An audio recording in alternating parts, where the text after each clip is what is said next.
Good afternoon, Rotarians, guests, and friends. My name is Becky Fields, and I am so proud to be the president of this great Rotary Club of Tulsa and get to welcome you here today to this special program. I would like to give a special thank you to Miguel on our tech team and Mike Rogers also leading our tech team. They do a great job every week, week in and week out, and we just appreciate all of you guys and how seamless everything goes, and we don't even see behind the scenes what all you guys are doing for us. So thank you so much.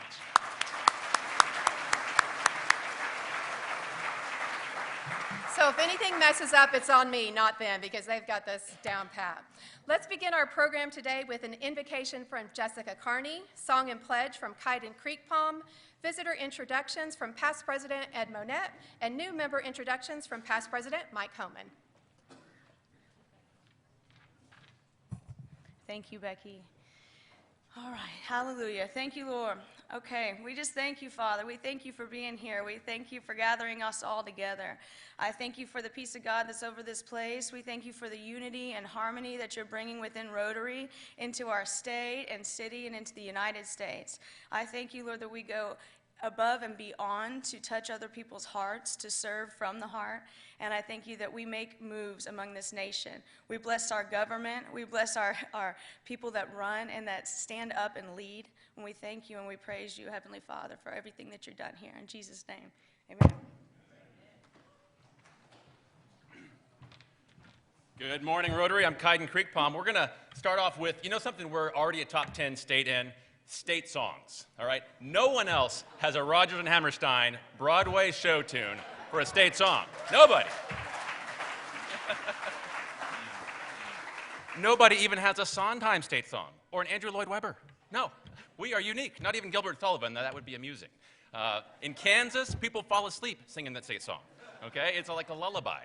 I went to school in Baltimore. Do you know the state song of Maryland? It is, I'm not joking, O Tannenbaum. It is O Christmas Tree with different words. I'm serious. That's the truth. So we are lucky. Our state song is Oklahoma, exclamation point. Like, you can't sing it without a smile. It's impossible. I dare you to try. So let's try a rip-roaring Rotary rendition of our state song. Take it away, Tom. Oklahoma, every wind comes sweeping down the plain, where the waving wheat can sure smell sweet, and the wind comes right behind the rain. Oklahoma, every night, my honey lamb and I sit alone and talk and watch a hawk making lazy circles in the sky. We know we belong to the land, and the land we belong to is grand. And when we say, yo, aye-yi-fi-oh-yay, we're only saying you're doing fine, Oklahoma, Oklahoma, O-K-L-A-H-O-M-A, Oklahoma, yo! Good job.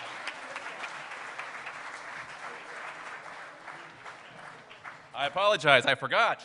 The Pledge of Allegiance. Attention. Salute, pledge.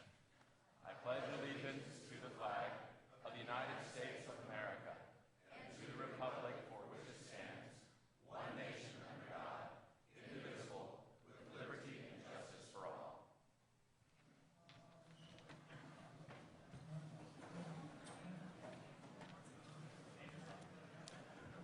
Welcome, everyone, to the Rotary Club of Tulsa. We have an inordinate number of guests here to see our missing in action governor, so I'll read them real slow and chew up some time. No, for those of you all keeping track at home, we are now in day 49 of Chuck Wilson not getting an award. So we'll see what we can do about that. We do have a lot of guests today, and so when I read your name, if you and your host Rotarian would please stand up and then sit back down. We will hold our applause to save time and greet everyone at the same time. This is going to kind of look like, I'm going to read fast, like the little arcade game called Whack-A-Mole. You guys just pop up and pop down real fast and we'll be in minutes. So let's start off with Rotarian John O'Connor has as his guest Walker Hanson. Greg Keck has two guests, Bob Austin and Bill Abernathy. Monica Martin has a few guests. We have Jennifer Dory, Diva Neal, Tony Moore. We have a very special guest who's from Tulsa, but he received a scholarship from the West Oklahoma City Rotary Club, and that scholarship requires him to attend a couple of meetings. This is his second one here. We have Grant Bateman in the back. Becky Fields has a few guests. We have Jessica Lozano, Diana West, Heath Collins, Mike Wilson. Jerry Dillon has a bunch of guests. Preston McCurtain, Taylor Hanson, Tom Warren. With Paul McCartney, he just started listing names and stuff, and they're only, okay, not everyone, okay. Jessica Carney has quite a few. Amy Ariana, Chad Morris, Tony Aguilard, Linnell Charney, Larry Carney, Jim and Julie Carney, very good. Chuck Wilson, you know Chuck, OU has a whole, but more trophies than they can store, so maybe they could give you one of their awards, and you kind of, so, anyway, Chuck Wilson has a few guests. Shane Saunders, Jerry Goodwin, Mike Bartlett, Brent Blackstock brought with him Lacey Shirley, John Raines has Arda Bullock, Paul Bauman has a couple of guests, former Rotarian Ralph Cunningham and Jeff Lauer. Jack McGlumphy is here with Charlie Groom. Marty Tannen is the guest of Brady Wynn. Jeff Hassel has Justin Lawman. Dennis Anderson is here, Dennis Anderson is the host of Alfredo Madrid. Jason George is the host of Scott Pilgrim. Kelly Bland is the guest of Tricia Kirkstra. Kanan Rogers is here with Mike Rogers. Dale Astle has Becky Astle with him. Alan Ratliff is a guest of Ed Hicks. Brian Jackson is the host of Lisa Morgan. Brian Forstenberg is here with Mike Neal. Lee Egdorf is here with his wife Tiffany. Eric Cullen has with him Rhonda Bear. Russ Gibbs brought Dan Alaback. Mike Homan is here with Ken Hershey, vice versa, excuse me. David Downing brought David Vavra with him. We've already talked about Scott Pilgrim and Jason George, so we'll skip that. Let's give them all a round of applause.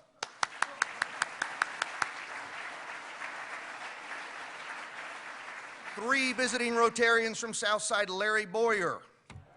Sand Springs gave us Harlan Pinkerton. And from way away in Painesville, Ohio, soon to be coming here, Kevin Smith. Thank you all for being here, and please return.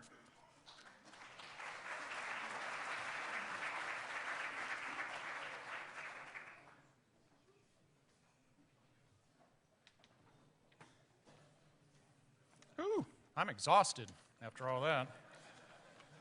Good job, Ed. Caden, thank you for putting a smile on our face and a skip in our step today. It's always a good day at Rotary, especially when we have the governor here today, plus we get to meet a new fellow Rotarian, new change agent. Michelle Genson is a certified conference manager. For 20 years, Michelle was with the 30,000-member American Association of Petroleum Geologists, serving mostly as the director of meetings and conventions. While with AAPG, she handled logistical planning and budgetary management for conventions up to 10,000 people across the U.S. in countries such as England, Spain, Turkey, Venezuela, and Brazil. Since leaving AAPG, Michelle has worked for and consulted with several Fortune 500 companies and other professional associations, providing hotel contract negotiations and meeting and conference planning. Currently, Michelle works for herself as an associate for Conference Direct. Some of her clients include the National Weather Association, the Association of Petroleum Engineers and Petroleum Geologists, all these big words, I think I was set up for this. Billy Sims Restaurants, that sounds fun, and the Boy Scouts of America Foundation. Michelle is a graduate of Oklahoma State University, go Pokes, where she received a Bachelor of Science in Business Management. She's a member of Meeting Professionals International, International Association of Exhibitions and Events, the Gulf Business Network, which that sounds a little shady, and the Tulsa Community College School of Hospitality Advisory Board. When not traveling for work, Michelle enjoys all sporting events. She loves to play golf. She's never met a wine tasting event that she didn't enjoy. And she enjoys time with friends and family. And her friends and family say that when with Michelle, you're always safe because she's the clumsy one in the group. So if something's going to happen, it's going to happen to Michelle, unfortunately. Jerry Barrientos is Michelle's sponsor. If you'll please rise and join me in welcoming to the Rotary Club of Tulsa, Michelle. Thank you.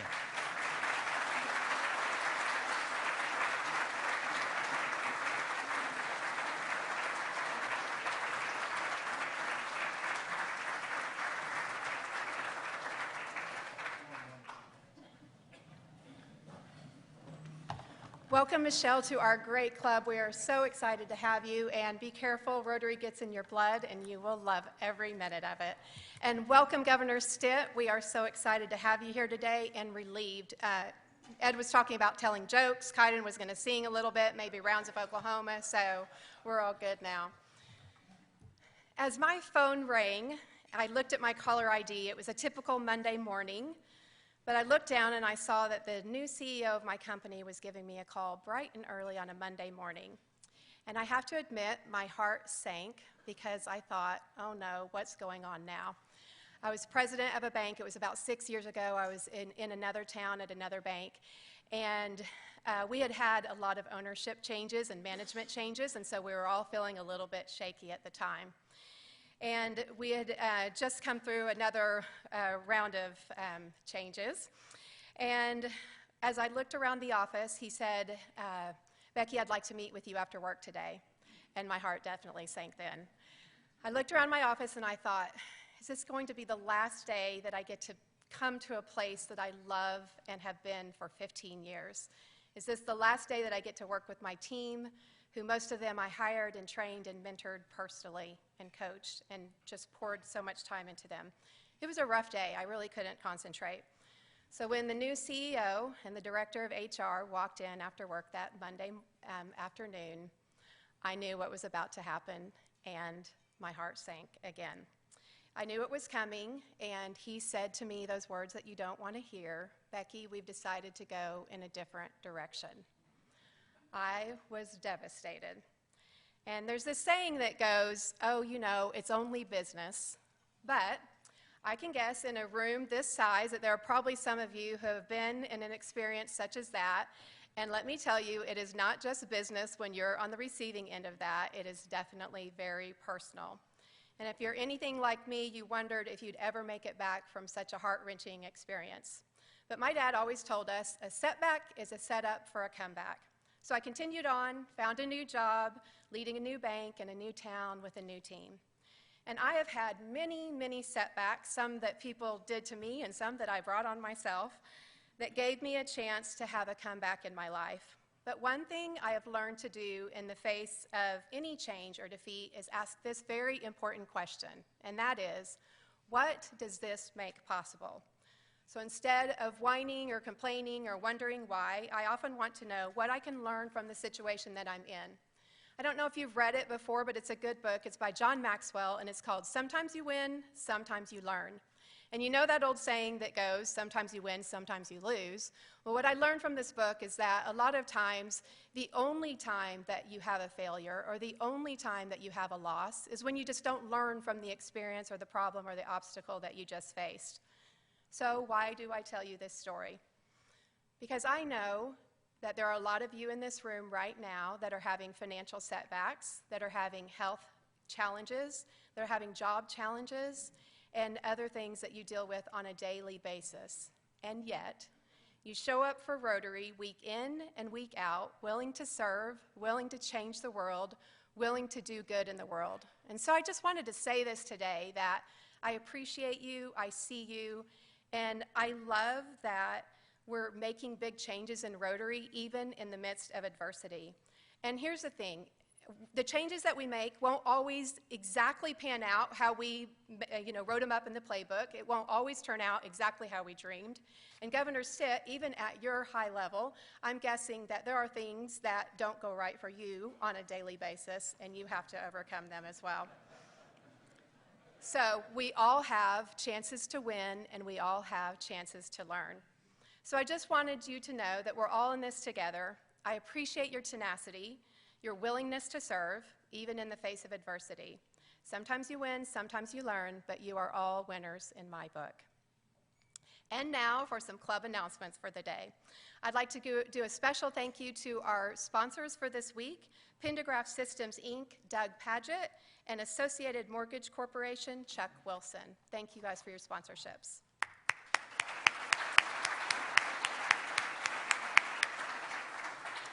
Another quick announcement, Thirsty Thursday is tomorrow from 5:30 to 7:30 at Bodine's. This is just another way that you can network with your Rotary friends. If the weekly program is something that you can't attend every week, we certainly understand, but we just wanted to open up other opportunities where you can get together and see your Rotary friends and network. So make sure and join us for that. It is always a really fun time. And now we have some side mic announcements, and I'd like to start off with past President Linda Bradshaw. President Becky, I love you. Aw. I do. Well, I I'm love you here to too. announce our speaker for next week, who is Dr. Jim Halsey, music impresario, country music. In the music country world, he is known as the Star Maker. He will be bringing next week an outstanding country music collection that he has amassed over the past 70 years. Come to see a Roy Clark Grammy, historic posters, Lee Greenwood's jacket that he wore at the White House when he sang God Bless the USA, 3 display towers. You might be familiar with the Oak Ridge Boys and their Platinum 45 with Elvira. And how about Roy Clark's Platinum 45, Yesterday When I Was Young? Merle Haggard, Reba, Dwight Yoakam, Gold Records are part of this incredible collection. You better be here next week because it's a collection to be seen. Thank you, President Becky. Thank you.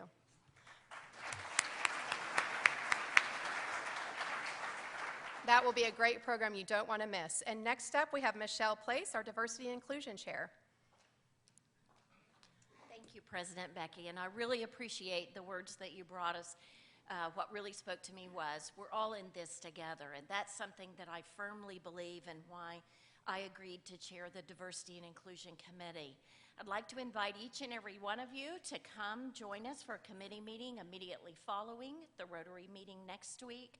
We will be looking for ways where our club can be supportive of other organizations in town, things that they're doing. Where can Rotary have a presence and stand up and be counted for diversity and inclusion? Again, we're all in this together. Thank you so much. See you next Wednesday.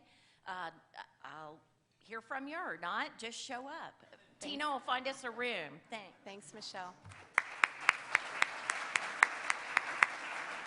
Next up, we have Daniel Gomez with Adopt a Class in the Celia Clinton Schools. Thanks, President Becky. Along with the theme of making change, sometimes very small, seemingly incremental things can make a huge difference. I'm here again to ask for some money for our partners in education. This was actually Terry Heritage's idea. She said, if you put flyers and envelopes on the table, you're going to make some money. So I'm hoping that she's right, because we have until the end of this week to collect some money for anybody who doesn't remember. We use this money to buy gift cards for all of the teachers at Celia Clinton Elementary. They use it to equip their classrooms. The teachers are reporting for duty tomorrow morning. Our Partners in Education Committee are going to be bringing them and buying them all breakfast, as we've done for years. And then early next week, I want to be able to provide these gift cards. The new principal says that the teachers know this is coming. They're always excited about it, and they're going to start decorating their classes and equipping them next week. So please give generously. If you want a receipt, there should be, I tried to leave some pins on each table. If you give cash and you want to write down your name and how much, Tommy Lynn can get you a receipt. You can also use your credit card with Tommy Lynn outside on the way out. I'm hoping to be able to announce how much we came up with and how much each teacher got, and very soon we'll be having a program focused on Celia Clinton, as we normally do, and you'll get to meet the new principal. She's very excited. Please give generously. Thank you, everybody. Thank you, Daniel. And now at this time, it is my excited pleasure to introduce to you Monica Martin. She is the chair of our new event this year. And as you know, we have sunsetted the IBO Awards and just looked long and hard to fill its shoes. And so Monica is here to tell you about that with some guests. Becky and I have worked very hard these last few months trying to figure out what this new event was going to look like. And I'm very excited to say it's called Rhythm and Brews. And we are joining together with a little park. I don't know if you've heard of it, The Gathering Place. We'll be the first one of its kind to have our event at The Gathering Place, November 2nd. I want to give a shout out to TPC Studios, who has gone to bat for us with this, working hard on this, getting this accomplished. So thank you, Jennifer and her team. So Tony, would you like to say something? So at the Gathering Place, we're busy planning our event, and we knew we wanted to have an awesome beer and wine event. And we were moving ahead, and suddenly between Becky and Monica, everything stopped, and Talmadge came in and says, look, here is an opportunity to partner with the Rotary and the extensive network of the Rotary and all that you folks bring. And so we're fortunate and privileged and honored to be able to host your brunch event. And then that will roll into one of Tulsa's most awesome beer and wine event that will have beer tastings and wine sampling and food pairing and exotic cars and music and strolling entertainment. And so we're just so fortunate and so happy for this partnership, and truly welcome the Rotary and all your network and membership to be a part of this, and this will be something quite special for Tulsa.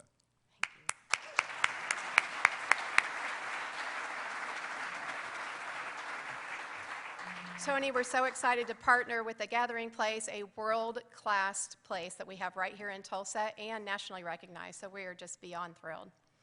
At this time, I would like to introduce our Rotarian of the Day, Chuck Wilson. Chuck has been a member of our club since 1988.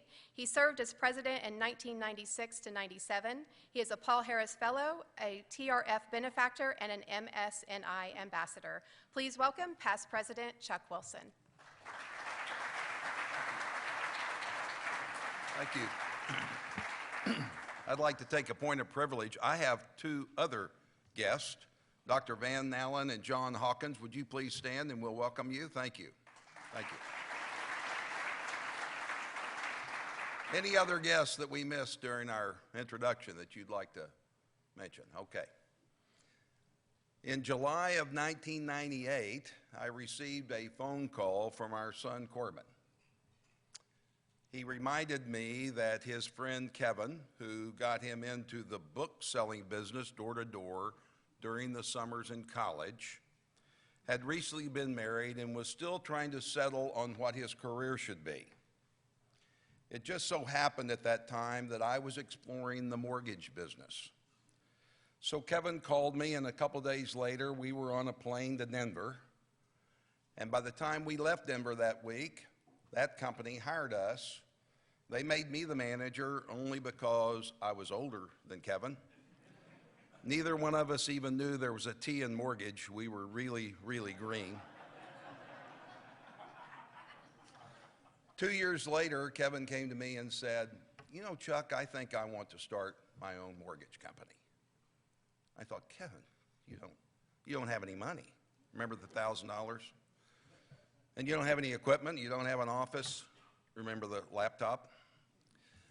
So, but I did not know at that time all of the capability and the vision that Kevin had, even though we'd worked together for 2 years.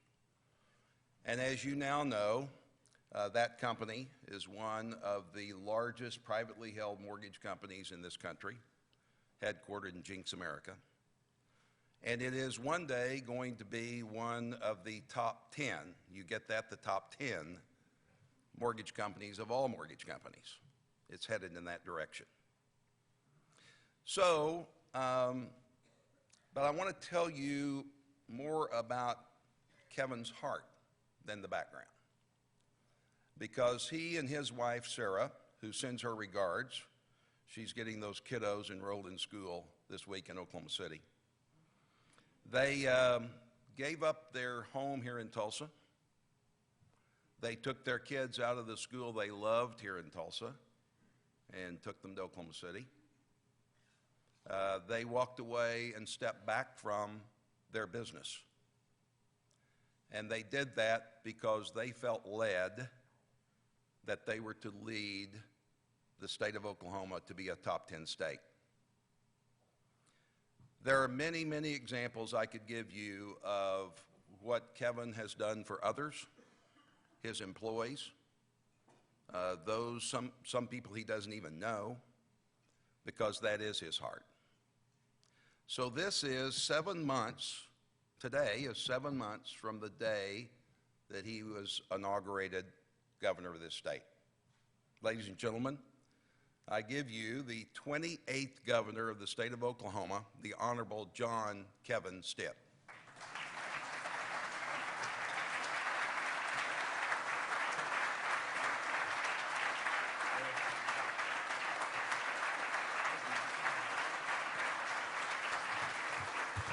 Thank you all. Thank you guys. Wow, thank you, Chuck. That was amazing. I was tearing up. It is truly an honor to be back here with my family and friends, the Tulsa Rotary Club. And last time I was here, it was during the campaign, and it was like a debate. I can't remember who I was with, but this is so much better. Governing is way better than campaigning, I got to tell you that. But it's really been an honor to be the governor. I just wrapped up my first legislative session, and so I'm no longer a freshman, all right? I'm now a sophomore governor. And people ask me all the time, what's the most surprising thing about being governor? And I tell them how much fun I'm having. It's just a lot of fun. I sat in your seat in the business world for so long, wasn't sure exactly what to expect. But just having a really, really good time. I got to tell you a quick funny story. Most of you in this room know the former deputy mayor of Tulsa. Now he's my chief of staff, Michael Junk. Well, our family finished the school year in Tulsa, so I was commuting back and forth to Oklahoma City. Michael Junk and I would stay down at my new bachelor pad at the time called the Governor's Mansion. We stayed 2 nights a week there.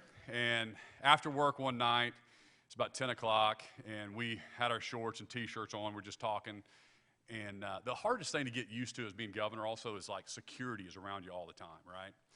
So we were at the governor's mansion, and I said, Junk, I said, there's like a security fence all around here, and there's like supposedly laser. So if anybody climbs over the fence, you know, the security will be here like this. Let's test it out. He was like, are you sure, Governor? I'm like, yeah, why don't you streak out across here, jump on the fence, let's see how long it takes them to come protect the governor. And he goes, are you sure? I said, yeah. So he takes off running, he jumps on the fence, and about 30 seconds later, they come pouring out of the guard shack. They've got their ARs loaded, they got their flashlights. They go, Governor, are you okay? I go, I'm fine, but I don't know who that guy is over there. So you got to have a lot of fun, right?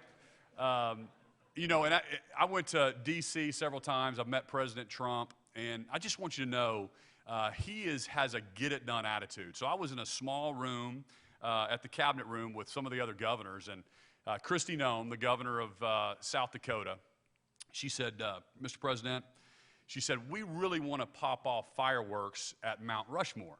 And he said, well, how much is that going to cost the federal government? And she goes, nothing, we'll pay for it, sir. We just cannot get a permit from the Department of Interior. And he's like, I love fireworks. Why would we not do that? He turned to his secretary and said, get with Kristi Noem, and we're going to do that. Well, I ran into her out at Aspen at the RGA, and I was asking her about it, and she goes, absolutely. We have our permit for July 4th, and actually the president's going to come with us to Mount Rushmore, and South Dakotans will love this. So I just thought that was an interesting story. And as a political outsider, you know, I'm committed to bringing the same get-it-done attitude to the state of Oklahoma. And I hope that's what you're starting to see in our state and the new optimism and momentum that we're creating with the House and the Senate. The other surprising thing that I learned about state government when I got there, being from the business world and kind of looking at the Capitol, I thought the legislature, they liked each other, all right? I thought the House and the Senate kind of got along and worked together. But I found very quickly that you know, they try to lob different legislations at each other, and so I've really done my best job. I have breakfast with them every Tuesday morning, the leadership, to try to bring them together to move our state forward. But I have good news. I mean, we're making remarkable progress. I feel it, you know, it's not ever fast enough, but everywhere I turn, people are telling me that they're starting to see and the change that we're bringing to the state of Oklahoma. So we're pushing ourselves to find common ground with all of our elected officials. Make sure you thank the House, the Senate members, because they are doing a great job. If you read our State of the State address, we accomplished every single thing we set out to. So I believe they were looking for leadership, they were looking for the direction, and we had a tremendously successful session. So I just want to recap a couple of the important items that I felt like we made great success on. So on the campaign, we knew that our state was broken. Oklahoma was sticking out like a sore thumb in several different categories. Very few agencies in our state government actually reported to the governor, the chief executive. And think about that for a second. If we were all, let's say we were all the search committee for the new head coach at the University of Oklahoma. We found the best head coach we could find, and we said, we want you to go win a national championship, go 13-0. But there's one caveat. You can't choose your own offensive coordinator, defensive coordinator, or special teams coach. That person would be like, well, okay, I'll take the job, but it's going to be more difficult, I'm just telling you. And then we said one other caveat. Not only can you not choose those three, but they don't report to you either. They report to somebody else. There's no way for a football team to have a winning strategy. There's no way for a business to have a winning strategy, to move forward together. There's no way for a state to do that if I cannot run those state agencies. So I was so excited. One of the first things I did, and the legislature agreed with me in early March, it was monumental change with the way that our state is structured, is that now I have the authority to hire and fire the top 5 state agencies that spend the most taxpayer dollars, not to be a bad guy, to make sure they're aligned with our strategy and how we're moving forward. So that was a huge deal that's going to pay huge dividends.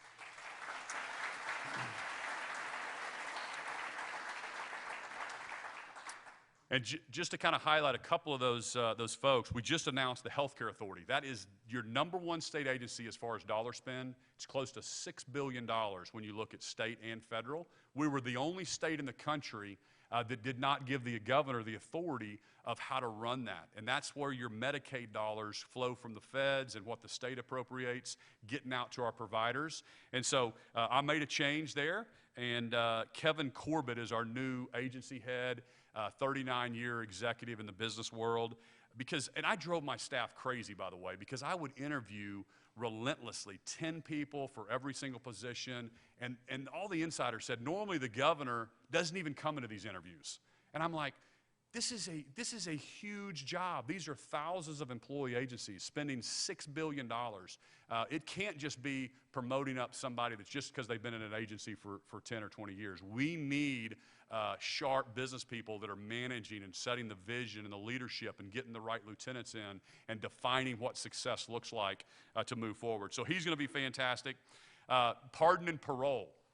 Pardon and parole and Department of Corrections, okay? Pardon and parole are getting the folks out of prison. Corrections are taking care of them. They weren't working together. Everything was so siloed when I got there. And so I made 2 changes there, and we've got Steve Bickley now at Pardon and Parole, wonderful business person. Scott Crow, I promoted up the second in command at the Department of Corrections. Now I'm excited to say that they are working together for the first time in state history seamlessly. They are having shared services. Their investigators are working together. And this is going to be monumental change in the way that we deliver services on the criminal justice side. We're rolling out a new offender management system. Folks, I could go on, and I hope I have time to tell you some of the stories there, but really it was Big Chief tablets and pencils when people would show up from the court systems, and they would come to the prisons, and they would calculate by hand, you know, when they're supposed to get out and when they were released, and it's just frightening the lack of technology. And so that's one of the things I did. I put on my cabinet a digital transformation officer that focuses on bringing new technology to state government. So it's going to be from the court fees to the corrections to the pardon and parole. Once we have that data, then we're going to be able to slice and dice it. You're going to be able to say what jobs they're going to go into better, what the hindrances are, what's the recidivism. You're really going to be able to do some amazing things when we can capture that data. Plus the public safety side, there's always cases where people are let out accidentally, and so I'm so excited about that.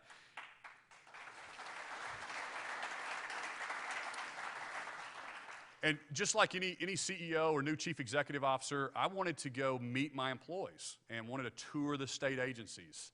How many would agree with me that education's kind of a big deal in the state of Oklahoma, right? So I'm like, okay, I'm the governor, and so now I've got to fix this, so I'm going to go over and meet the Department of Education. So told my staff, this is like, a couple weeks in, I'm going to go visit the Department of Education. I go over to meet them, started touring it. They went back in their record books. This happens everywhere I go. And they said, Governor, we just went back in our record books. The last governor that visited the Department of Education was 1991.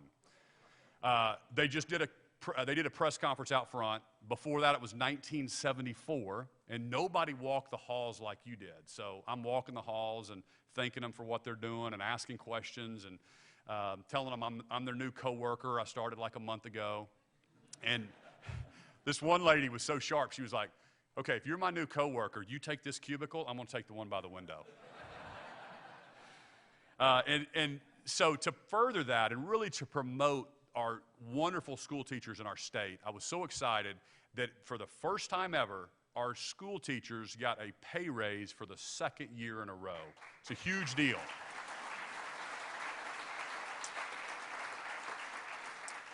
They are now #1 in our region in average teacher pay, because we know that in the business world, you have to pay market.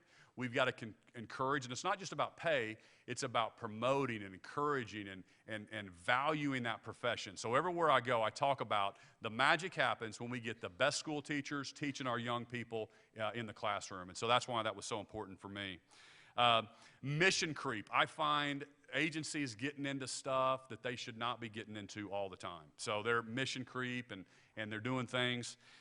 One perfect example of that, I went and toured the Department of Transportation. Transportation, infrastructure, I want to be top 10. I don't think it's that hard. We don't have any different issues than any other state does. This is about being top 10 in bridges, top 10 in road conditions, pavement conditions, safety.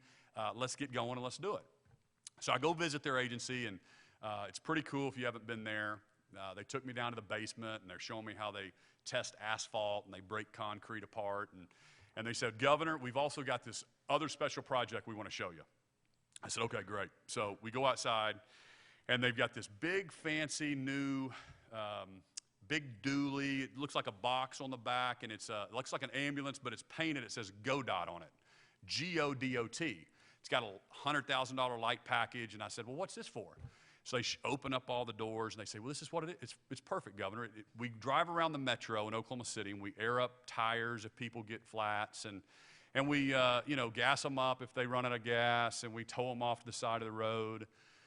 And I was like, okay, I don't know how that gets us to top 10 in roads and bridges, but I go back to the office, I call the executive director, who now I have authority to hire and fire, and I said, hey, you need to kill that program.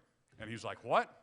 And I was like, yeah, we don't need to get into that. And so he called me back, said, okay, I did it. Thank you for telling me that, because we were about to buy 5 more trucks.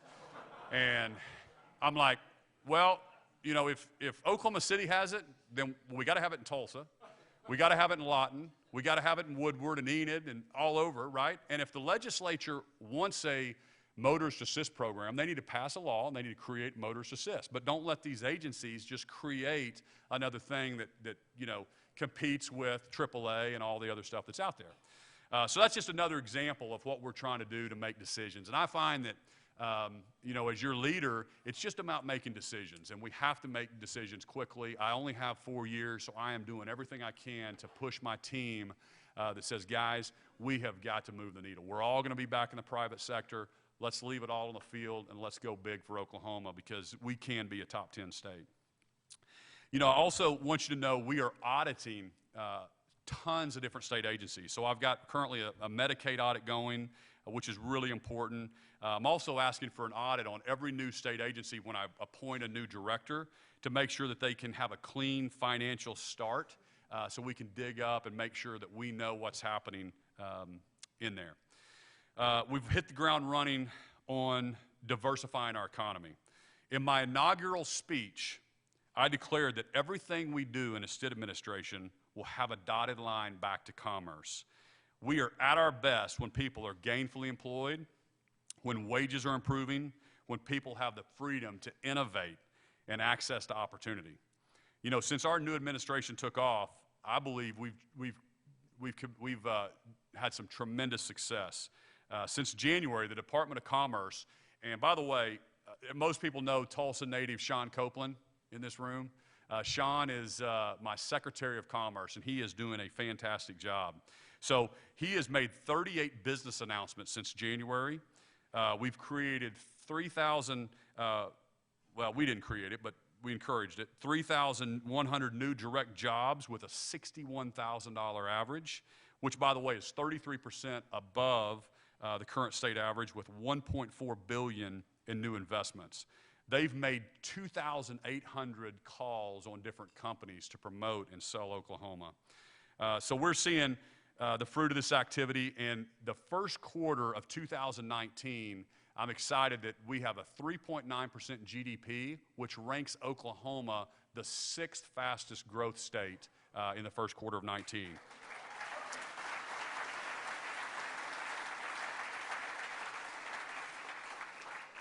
And in the Tulsa area, my administration, just a couple of those examples, Milo's Tea Company selected Tulsa for a $60 million expansion. They're doing a 108,000 square foot facility. That'll be about 110 new jobs. I was over in Pryor, which is not far from here, and met the Google CEO. They've done a $3 billion investment into Pryor. It's their #2 data center in the world. They just announced another $600 million. They love it there. We have some of the lowest utility prices in the nation. It's a huge competitive advantage for Oklahoma when you think about manufacturing and distribution and heavy uses of utilities. MST Manufacturing just announced 100 jobs here in Tulsa. Kimberly-Clark, their Jinx facility, is going to invest another $120 million there. And the workforce, we've really tried to bring together workforce. We've got some exciting things happening when we're taking our career techs and our higher ed and our common ed and kind of putting those together and focusing on workforce. When I went and toured American Airlines just about a month ago, met with the executives there at American, and we were talking, and they said, "Governor, do you know what we pay a starting A&P mechanic here at American?" I was like, "No."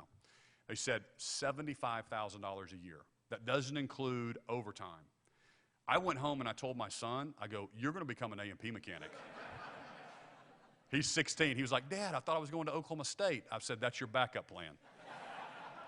Because then I asked all the executives in the room, I said, "How many of you started on the shop floor?" About a third of them raised their hand. So the jobs of tomorrow are different than the jobs of yesterday. I was with Northrop Grumman yesterday morning in Oklahoma City at Tinker and the Primes, which is a huge asset for Oklahoma, by the way. 28,000 employees at Tinker, largest MRO facility, defense facility in the country. It's a huge anchor for all of our aerospace in the state of Oklahoma. And they said they're really looking for not only engineers, we know they're looking for engineers, but they're looking for young people coming out of these career techs that also have security clearances. That's something we can all tell the young people and the kids is if you get your security clearance, it is a huge advantage for you working at those defense contractors. They need those kids. So it's important we talk to our young people about staying off drugs, keeping a clean record, et cetera, and it's a huge advantage for them. So this session, a couple other quick points. A significant accomplishment also was a Quick Action Governor's Closing Fund. In the history of our state, we had only put $11 million into our Quick Action Closing Fund. Arkansas, by example, had $120 million invested in their Quick Action Closing Fund. We are way better than Arkansas, okay? So this session, working with the legislature, we got $19 million in that Quick Action Closing Fund because I expect commerce to go compete and win all the projects we can. And so they've been bringing them to me right and left, and we're going to keep moving the needle. This session, we also expanded the Aerospace Jobs Tax Program, which includes vehicle manufacturing for qualified automotive parts companies. But most importantly, we're changing how this state changes our checkbook. We put our checkbook online. This was also another one of my campaign promises. I believe that we have to be transparent with all of our dollars. And when I came into office, for the past few years before I got there, we had cut core services. We had our credit rating downgraded, all right? So if you get your credit rated downgraded, a lot of business people in this room, with the amount of bonding that we have in our state, conservatively, that cost us about $20 million a year in increased interest cost. And so I'm working hard. I'm going to go to New York in about a month and meet with the bond rating agencies to get that improved, to get some savings there. You know, today I'm so proud that we went over and we saved, for the first time ever, our savings account now in the state of Oklahoma is $1 billion.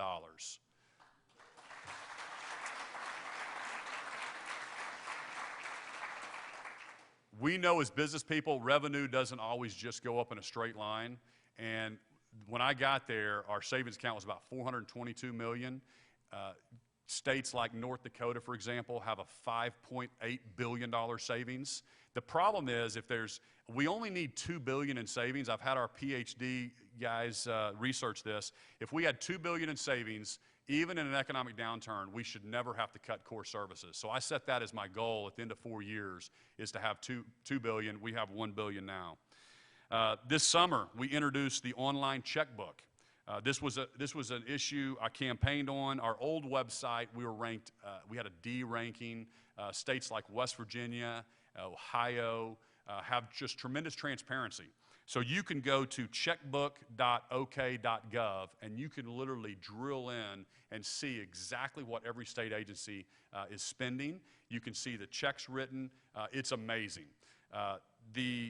The agencies weren't too happy about it. They were like, oh, that's wrong. And we said, well, okay, fix it then. When they would send the data over, and there was a lot of errors in the beginning. But we're really excited just to put that out there. And I need people looking at that and helping us hold folks accountable. Because I think that's being transparent, being accountable with your tax dollars is my job as governor. And that's what I'm going to continue to push on.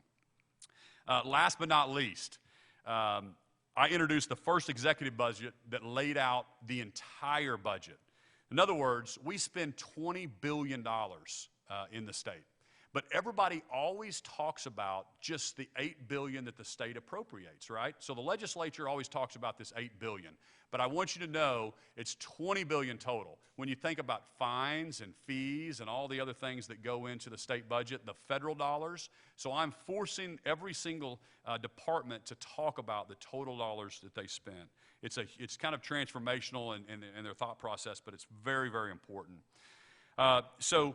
You know, all these things, to me, this is just the tip of the iceberg. You can go to our website and read about our 100-day accomplishment at governor.ok.gov.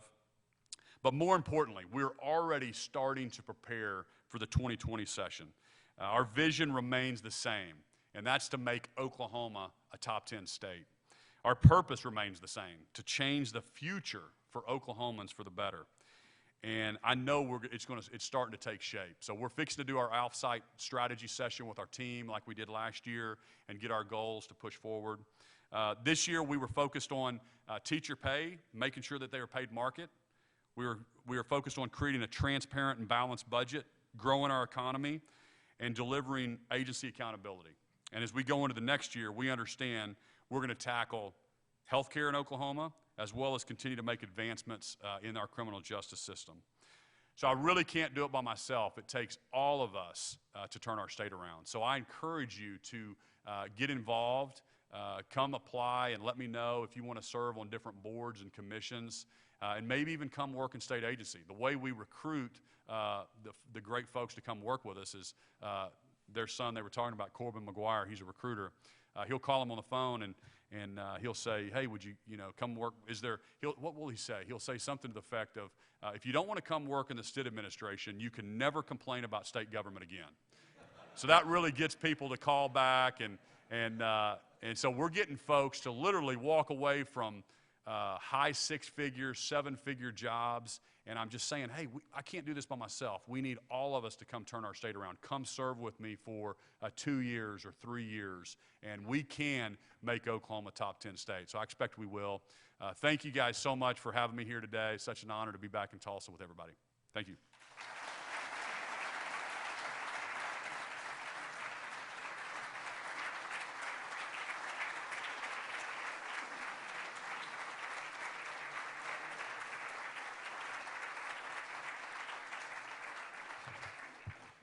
All right, question time. Yes, sir. Sitting here thinking about that day we flew to D.C. and we met with Inhofe and Langford and introduced you to them, their response and discussion. And I'm just wondering if you've had any different kind of conversation with them since. Sure. So when I first, back in March of 2017, went to D.C., and I was a business guy, had zero name ID, and just kind of felt led to run for governor. So I raised my hand, and y'all probably remember there were 10 people running in the Republican primary. And I went in and first saw Senator Inhofe, and he said, "There's no possible way you can win." I said, "Well, that's encouraging."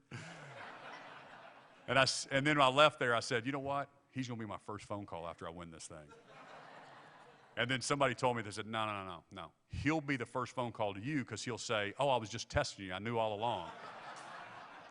So we've got a great federal delegation. I can't say enough good things about Senator Inhofe. Being the chairman of the Armed Services Committee, everywhere we go, I went to the Paris Air Show on a recruiting trip. He is a legend. We are so fortunate to have him, and the influence that he brings in the defense community is unbelievable. Senator Langford is a up-and-comer also in the Senate, very, very well respected. So we have two of the best from the Senate side. Well, I mean, our congressmen too, but the senators are especially influential, and they've been fantastic. So after I got through the primary and all that, then they were on board, of course. So. Can you share the difference between a day in the life of Kevin Stitt as a businessman versus a day in the life as a governor? Sure. Well, you know, I'm married for 21 years, and I walk in the house, and I'm kind of a big shot governor, and my wife's like, "You're not governor here." I get that every time. So, but it's funny. I was interviewing some of the Supreme Court justices that I'm going to be appointing, which, by the way, is a big deal. Governor Fallon, the previous administration, in 8 years, named 2 Supreme Court justices. I've got 2 to name in my first 7 months, so it's a huge deal. But that judge we were laughing, and he was telling me the same thing. Yeah, I walk in my house, and my wife says, "This isn't your courtroom." But, you know, to me, it is shocking. I said it on the campaign trail, but it's so true, folks, that if you get to this position as governor and you haven't been a leader in the private sector, and you haven't been a business person and employed thousands of people or been a C-level person, I don't know how they do it, because this is a leadership role. It's about forming the right team, setting a strategy, encouraging them, holding them accountable, pushing forward. And so I am really running the state, the $20 billion state agencies, very, very strategic and focused. And everybody else over here on the politics side, kind of trying to play politics and change laws or something like that. There is a lot of wins to be made by just managing the $19 billion, right? And managing these state agencies and making sure they're run efficiently and effectively, and making sure our dollars get into our roads and bridges, and get into our providers in the healthcare system, and getting into our education system, into our students in our classrooms. So I focus there on the management side. It's the same stuff I did in the private sector. It's about attracting the best talent around me. So I tell people all the time, I have to surround myself with smarter people than me, and then just set the vision. And I know my weaknesses, and so that's why I put a COO on the cabinet, a Chief Operating Officer. No other cabinet in Oklahoma history ever had a Chief Operating Officer, and so that was something that I strategically put in place. I saw other governors like Bill Haslam in Tennessee had done that, and it was working well there, and so I did that here in Oklahoma. One more question? Are we done? Okay. Oh, they do. Thank you. Thanks, guys.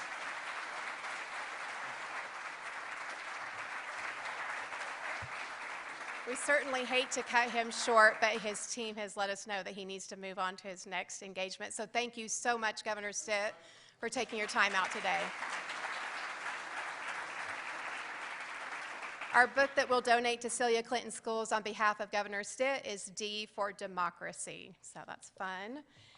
And you are agents of change. And talk about an agent of change there. What a great role model we have in the governor. You are Rotarians. You are agents of change. Now go change the world.